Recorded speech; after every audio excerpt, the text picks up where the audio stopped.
Welcome back to the stream. Welcome back to another video. Today we're going to get into a variety of topics, but it appears Tesla incentives and discounts worked this past quarter because Tesla has exceeded delivery expectations. So we're going to get into that plus a variety of topics. But before we do that, let's roll that intro really quick.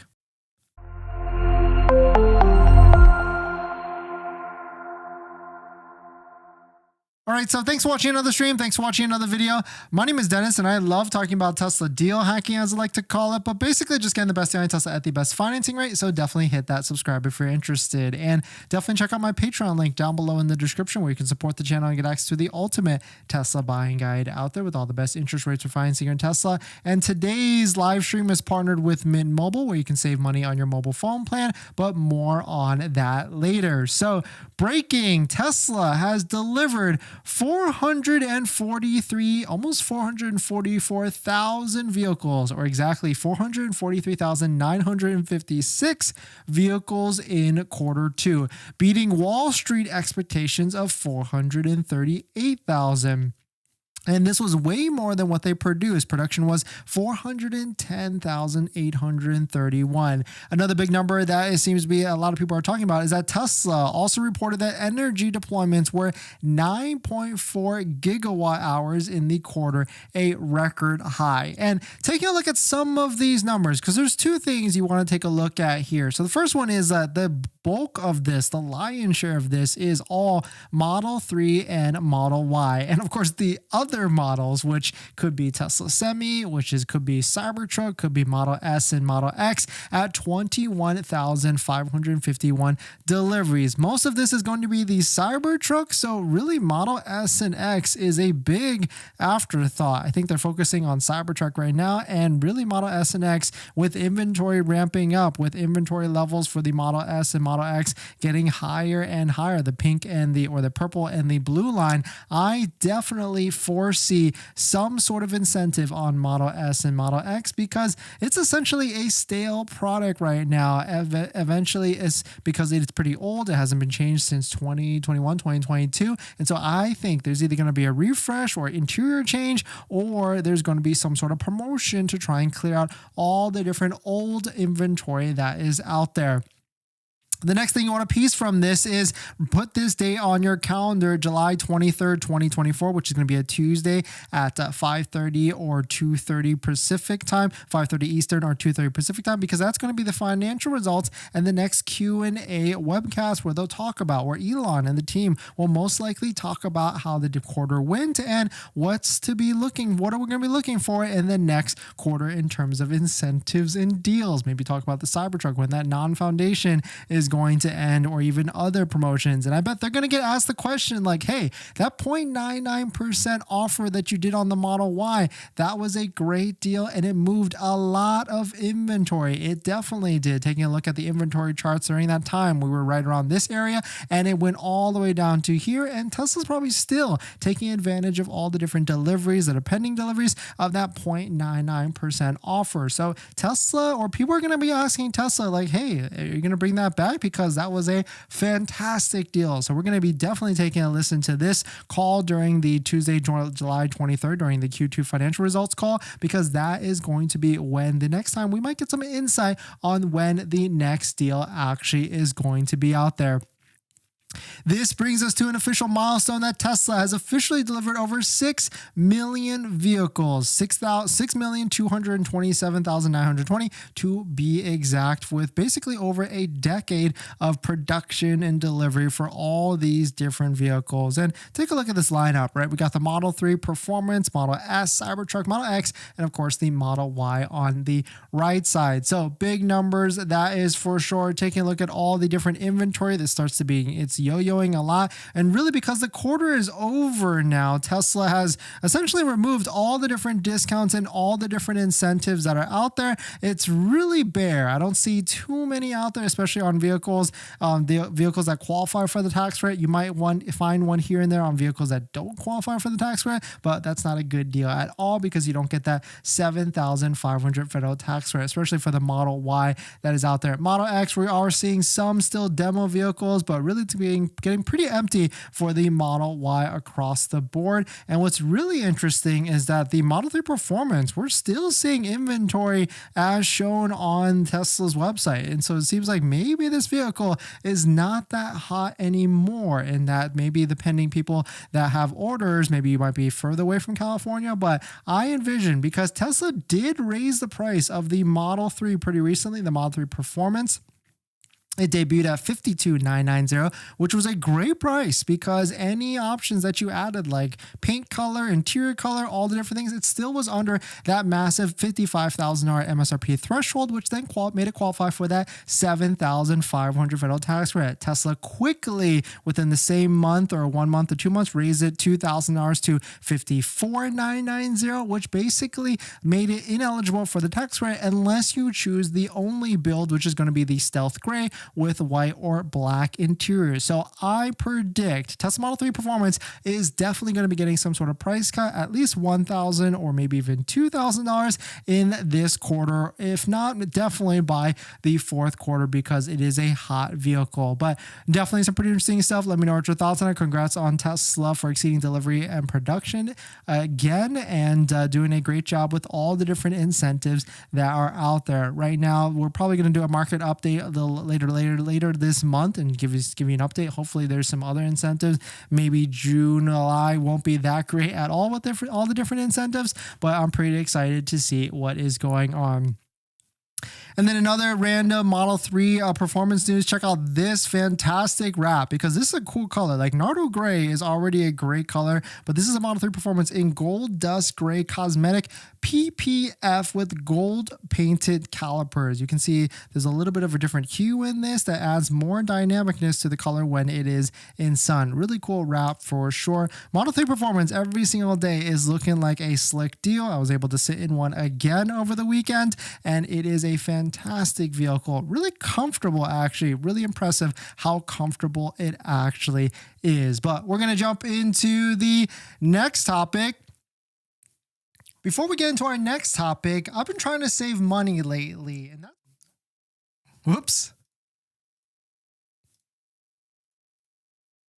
Before we get into our next topic, I've been trying to save money lately, and that's why we talk about this channel, trying to get the best deal on a Tesla. And I've been looking at our subscriptions like YouTube Premium, Netflix, trying to figure out how I could save some money every single month. And cutting expenses, it's kind of hard. We've been trying to rack our brain together and figure out how. That's why I'm so intrigued with our channel partner, Mint Mobile. They offer premium wireless starting at $15 a month. And I can get high-speed data and unlimited talk and text on the nation's largest 5G network, and I can even bring my own phone along with my current number and existing contracts. I'm sacrificing nothing. I've used Mint Mobile a ton, and I switched my second line to Mint Mobile, and I've been using it to watch YouTube and play podcasts on our daily commute and haven't noticed any drop in speed. And I can't tell the difference. So how hard is it to switch service? Big Wireless wants you to think it's actually hard, but it's not at all. Switching to Mint is super easy thanks to digital eSIM cards, which most of you now have. You can sign up and activate immediately right on your phone from the comfort of your home. If your phone doesn't have an eSIM, Mint will ship you a new SIM card for free. So if you want to save little money without the sacrifice, go to trymintmobile.com/DennisCW, also linked down below in the description, to get premium wireless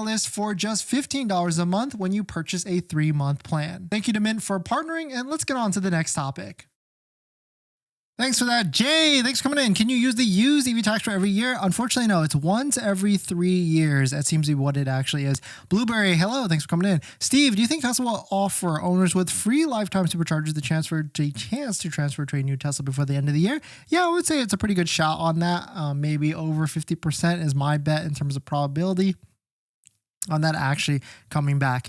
ALX, hey Dennis, just picked up my Quicksilver Model Y long range all-wheel drive black 7C. Nice, congrats to you ALX, enjoy it in good health, and congrats to anybody that's about to buy a Tesla or just bought a Tesla. Definitely don't forget to check out our Tesla accessory discount codes down below in the description. We got Jawa for all the accessories you could potentially need, all with the floor mats, screen protectors, phone mounts, and more. Discount code down below in the description. We got Tesbros, Vion, and we got MAGBAK as well, all down below in the description. In this next topic, Tesla has extended full self-driving transfer even longer now. Now it is going all the way till September 30th. Let's take a look at it. But if you're just joining in, my name is Dennis. I love talking about Tesla deal hacking, so definitely hit that subscribe if you're interested. So what's interesting with this, it's actually you have to take delivery before September 30th. It was before August 31st. Now they've extended it another month, but you have to take delivery of your order by September 30th. So it has nothing to do with when you order it. You have to take delivery by it. So that's a key thing here, which is different from the previous promotions of like the 0.99% offer. And there's a pretty big FAQ page because it's not all that you do get to be able to transfer it. But the interesting thing with this is that actually, if I'm not mistaken, it does get removed if you sell the vehicle whenever you want to. But certainly take a look at the FAQ and take a look at all the different things that are on there to make sure that you're making sure you have the right expectations when you transfer your full self-driving. But really cool to see that Tesla is extending it another month all the way up to September 30th, which is of course the end of this second quarter. So they're really trying to push all the different sales, all the different incentives that are out there. And it's really cool. Full self-driving is actually really quick. I went to a Model 3 delivery over the weekend, and by the time they left the delivery lot of the Tesla showroom, it already had full self-driving, and we were able to test it on a brand new Model 3, which it performed pretty solid. But definitely some pretty interesting stuff. Let me know what your thoughts on it. We're going to jump into the next topic. Steve, looks like Tesla has no plans to bring back the referral program based on what Elon said during the stockholders meeting. Any thoughts? No, I thought Elon did say he was going to bring it back. I mean, they're going to rework it and then figure it out in the next quarter. So I think it's going to be coming back, but fingers crossed, right? We shall see. If anything, I think it'll probably do like a limited run from like September to December to try and push as many deliveries by the end of the year. In this next topic, the Tesla Cybertruck just got a massive charging update. It seems like DC fast charging is being improved, which is one of my gripes with the Tesla Cybertruck. Let's take a look at it. But if you're just joining in, my name is Dennis. I love talking about Tesla deal hacking, so definitely hit that subscribe if you're interested. Shout out to Ogre for posting this. Ogre, yeah, that's the one we've been waiting for. Excited to see what this looks like. It seems like DC fast charging with the 2024.20.7 update is rolling out, and I actually just got this as well, so I can't wait to test this out, maybe even tomorrow, because we're at about a 30% state of charge at the moment, so I bet we'll get pretty low to maybe even 10 to 20%. Quote, this release includes various changes to improve your vehicle's DC fast charging performance. So taking a look at this, we've got some more data here because Ogre was actually able to drive around and get an actual car charging curve for us. Quote, I drove around the countryside and got the battery down to 23%. Then I forgot to precondition it and got derated by the charging station down to 218 kilowatts right away. So here's the actual graph. The red line is the Cybertruck. It seems like it was at a little bit over 250, 230. Then went quickly down all the way down to about 75 at about 65%. So this kind of seems to be the same as what I've been already expecting at the moment. So I guess we'll try and see once we actually do our own test. But he was able to, or they were able to add 56 kilowatts in 23 minutes in spite of the above issues and average 137 kilowatts.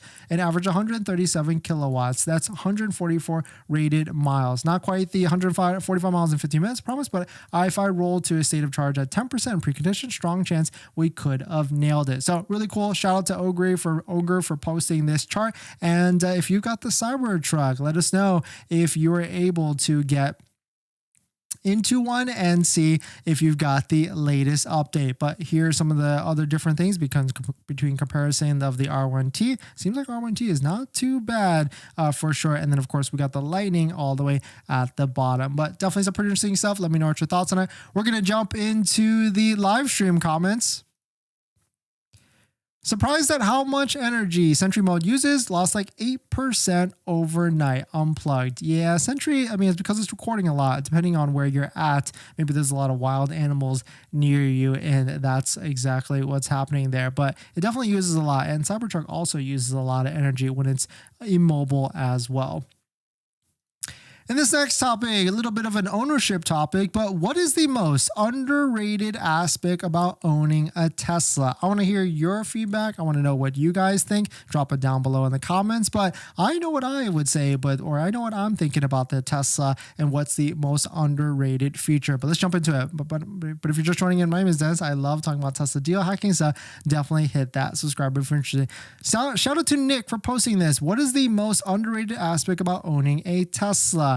My underrated aspect is just the AC preconditioning. I know that there's a lot of vehicles that potentially have this, a lot of other electric vehicles, but we use dog mode a lot. It's kind of in the same camp with this, the dog mode camera plus the dog mode AC. It is really nice to be able to have that, a little bit of a peace of mind that you want to know that it's running, that you can check the status on the app that it's running, and also that you have a camera so you can check on your other friends as well inside. But shout out to Carrie for posting this. Over the updates have made me keep my first Tesla over the 4 years. I never did that before Tesla. I would never buy a car that uses a key ever again. Love the phone key. Yeah, phone key is actually one of the best ones, underrated for sure, because now you just walk out with your phone, it opens up, it locks. You kind of forget when you need to turn off the vehicle when you're in other vehicles that are especially gas vehicles. Next one, charge on solar. I kind of agree with this one. This one's pretty cool. And once you jump into the ecosystem of owning a Tesla, the next step is getting solar if you live in a place that has a good amount of sunlight, and then just using and harnessing the power of the sky and the sun and putting it right into your Tesla. It kind of feels cool and almost feels like a life hack at the end of the day. The next one, quote, I've had my first Model Y for almost 2 weeks, and today I put the groceries on the back floor. I realized there's no center up in the middle floor. I was impressed and began laughing at my discovery. So yeah, because it's flat, it's easier to put more stuff in there, so you don't have to worry about it flying all around. But let us know, what is your most underrated feature of owning a Tesla? I think once you get into the habit or the ecosphere of owning a Tesla, it's really hard to get into any other vehicle or any other drive a vehicle. And we talk about a lot, like price changes a lot, and maybe some people feel like they're getting burned by that, but you got to take the pros and the cons, because as quickly as they can change prices and incentives and discounts, at the same time, they can also change the features and make their cars better as quickly as possible as well. So you got to take the good and the bad of both sides of owning a product or being part of the company or product of the company that can make quick changes, both good and also bad for ownership as well. But let me know if that makes sense to you. But we're going to jump into the live stream comments. But before we do that, this video is actually sponsored by my Patreon link. Down below in the description is the Patreon link. Support the channel and get access to the ultimate Tesla buying guide out there with all the best interest rates for financing your Tesla. So definitely check out Patreon link down below in the description. Is premium connectivity worth it to keep? So I've made videos on that, and where there's workarounds, right? You can do a hotspot for Spotify and all that stuff. But I also really like the satellite map view. I don't know why. I just really like driving around and seeing, I can zoom in and out before I get to a certain area of a little bit of expectation. Is it a surface lot? Is it a parking garage? Is it a commercial center? I can figure out where I'm going before I actually get there. So I kind of like that. And so I think it's worth it to keep it, but at the same time, maybe, it's worth it to save a little bit of money in the front of your ownership. Alex, full self-driving seems to cut off for unknown reason, perhaps driving in the bright sun. Have you experienced that? Oh, maybe your car's still calibrating. That's what it could be. Maybe do a reset and then see if it actually happens still. Oatmeal, thanks for coming in. Hey D, would you wait for the possible Model Y refresh, and when it comes out, do you think they'll have a sale or promos for the prior models? Yeah, they're definitely going to do some sort of clearance like they did with 0.99 or something closer to that, or even $5,000 to $8,000 off. But really, yeah, if you need a vehicle, then pick one of the vehicles at the moment. Actually, still wait till the end of the quarter. But if you want the best deal, August or November, around those timeframes, which is the second to the last month of those quarters. ALX, underrated is the phone app and features to control the vehicle remotely for Sentry mode and overheat protection. Yeah, it's nice to be able to just flip open the app. It's really quick, responsive, and you can turn on AC or turn on other features really quickly like Sentry mode. Steve, if DT is elected, will he get rid of the EV tax credit? If so, will there be a rush of buyers between November and January 20th? I hope Tesla comes out with a Model Y Juniper before them. Yeah, that's a good point. And I was going to bring that up with the person that asked about way. You ask, can you use the EV taxes EV credit once every year? It's once every 3 years. But if if there's a different president, and Trump has already said that he wants to take away a lot of the different EV tax credits and EV incentives that are out there. So maybe there will be a rush on electric vehicles by the end of the year. So that could be something to think about when you're looking to buy and trying to plan your next year or two on which one you're going to buy. But thanks for jumping in, everybody. Thanks for supporting. Thanks for hitting the like button, the comments and everything.